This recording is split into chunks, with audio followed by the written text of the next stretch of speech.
இன்றைக்கி நான் carrot juice தான் பண்ண போகிறேன். இன்றைக்கி கேரட் ஜூஸுக்கு என்னென்ன தேவைன்றதை பார்த்துடும். 2 கேரட்டு, 4 தேங்காய் பத்தை எடுத்திருக்கேன். இது பாதாம் பிசினி, சப்ஜா விதை, இது வெல்லம். இதுதான் இதுக்கு தேவையான பொருள். இது எப்படி செய்யலான்றதை காட்டுறேன், வாங்க பார்க்கலாம்.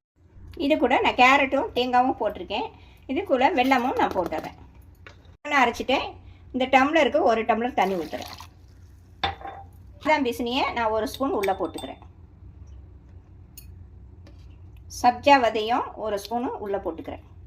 1-1.5 ஸ்பூன் கூட போட்டுக்கலாம். உடம்புக்கு நல்லா குளிர்ச்சி தான் ரெண்டுமே. இப்போ கேரட் ஜூஸை இதில் ஊற்ற வேண்டியதுதான்.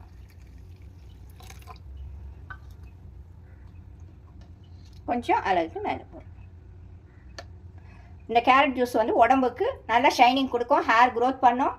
இந்த வெயில் காலத்துக்கு இந்த மாதிரி ஜூஸ் போட்டு காலையில் குடிச்சிங்கன்னா வயிறும் திம்முன்னு இருக்கும், பசியும் அவ்வளோ சீக்கிரம் எடுக்காது. பிடிச்சிருந்தா லைக் பண்ணுங்கள், சப்ஸ்கிரைப் பண்ணுங்கள்.